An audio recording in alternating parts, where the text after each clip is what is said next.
Здравей, свободна България!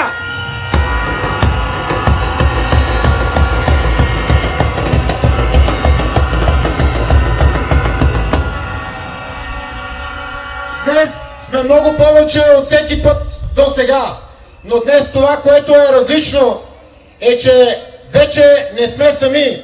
Заедно с нас тук бяха на сцената депутати от германския Бундестаг от Алтернатива за Германия, депутати от Чехия, евродепутати от Литва и още много други, за които просто няма да остане време днес да говорят, но те всички ясно казаха: свободна Европа е зад свободна България!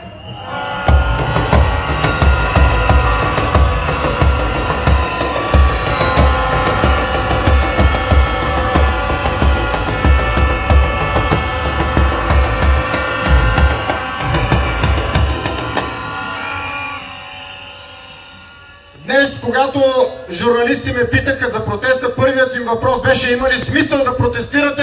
Защото всичко е ясно. Отговорих, че в една демократична държава протестите са най-висшата форма на изразяване на мнение.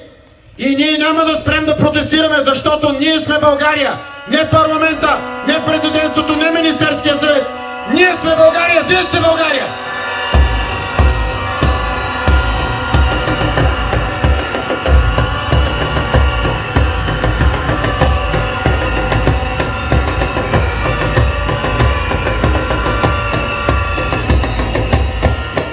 Опитаха се да ни оплашат и продължават да се опитват да ни плашат. Вчера на Страхил му направиха акт заради това, че е извършил незаконен демонтаж на украинското знаме.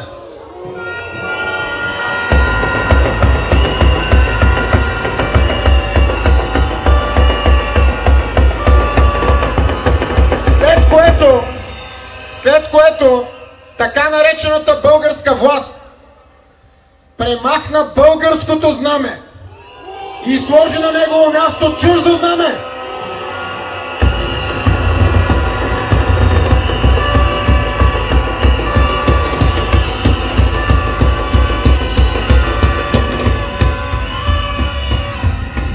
Това се прави само когато завземеш някой град, когато завземеш някое населено място. Първото нещо, което прави завоевателя, е да сложи своето знаме над сградата на местната управа, дали ще е кметство или нещо друго. Като погледнете сградата на Столичната община, какво знаме виждате там? Там не е българското знаме! То беше махнато!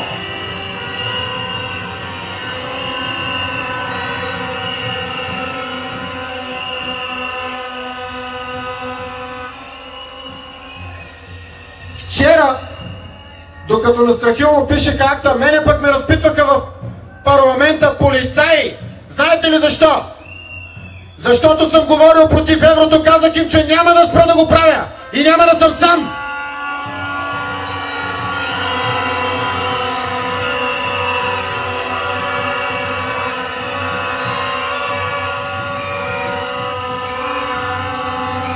Полицаите, които дойдоха да ме разпитват, дойдоха по заповед на прокуратурата на Пеевски, по сигнал на Пеевски,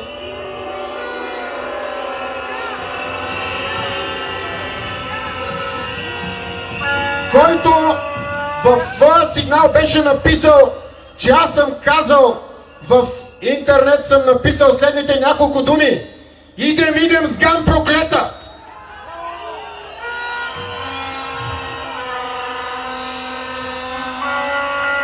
Това, което еничерите от ДПС на Пеевски и останалата евроатлантическа сган не знае, обаче, е, че това е заглавието на един български боен марш от времето на Първата Балканска война, когато нашите прадеди с тази песен на уста преминаха тракийските полета и достигнаха до вратите на Цариград.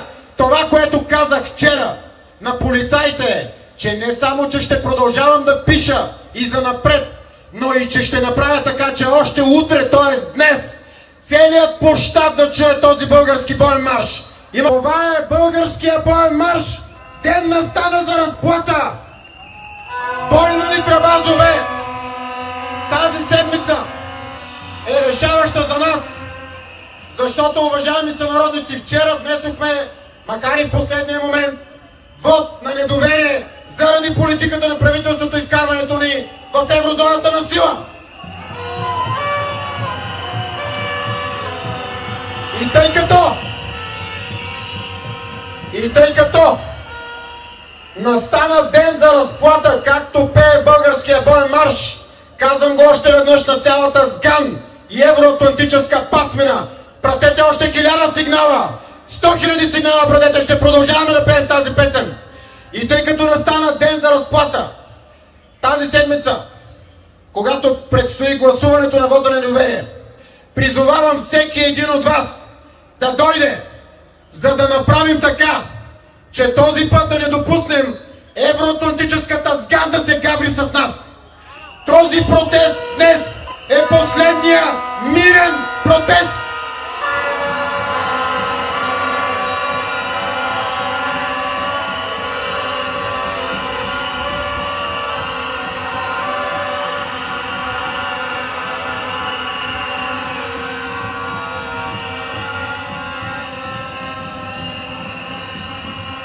В понеделник ще разберем кога ще бъде точно определен денят за гласуване на вота, тъй като има 7-дневен срок.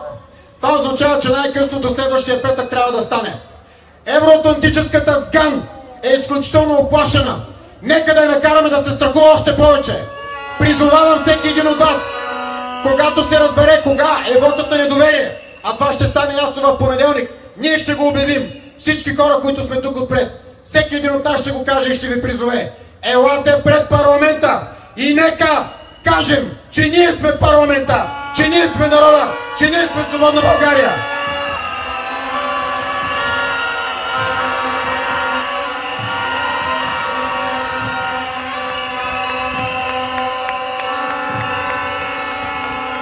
Преди малко Румяна Ченалова каза, че иска да влезе в парламента тогава, нали така?